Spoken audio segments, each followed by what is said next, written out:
I'm going to show how to repair this Porter cable oscillating multi-tool.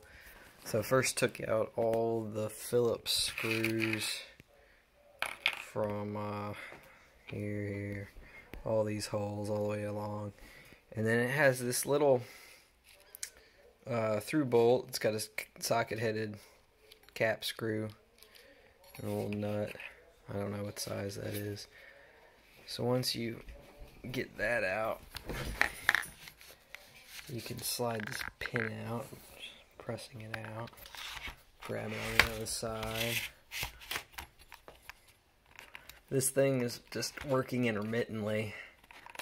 I had this issue a couple times.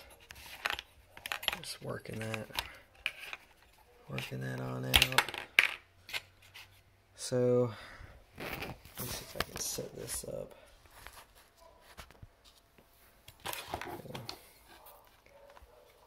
Take the case apart now. That should have been the last thing holding it. I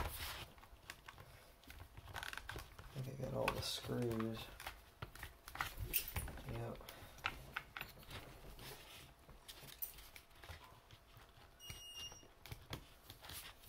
Yeah, alright, so that came off. Let me see a little grease in there. Let's look at it. So, what you have here is just an electric motor, an eccentric gear, so that spins and just lifts up this cam off that eccentric there, just causing that to vibrate up and back and forth, up and this is just going up and down off that eccentric. So where you really want to lubricate is that right there.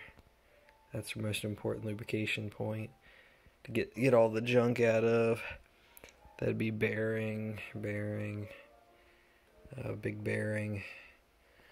So what keeps coming loose is these little shitty wires on the switch. You can see the yellow wire broke off again. It's because I'm pressing on this battery to get more purchase, and it's pushing that.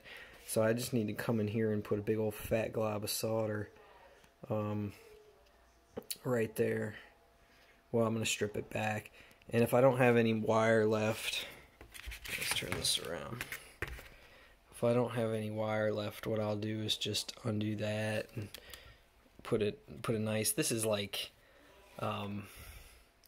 hookup wire, similar to this. It feels like 22 gauge, which seems very thin to be carrying the power load for this thing, the amperage. So if I've got enough left, I'll probably just resolder that yellow one, but it's probably going to keep happening.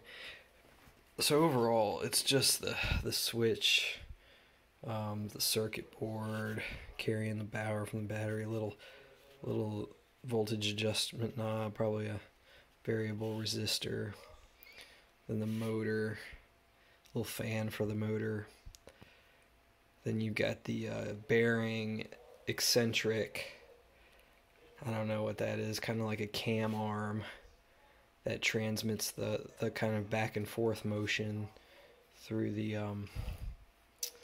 arm here to the vibrating head. So very simple. I would imagine the failure mode on these is probably the board most of the time. So, all right, that's all. Just resolder that on there. Isn't that right, Doggy? Okay.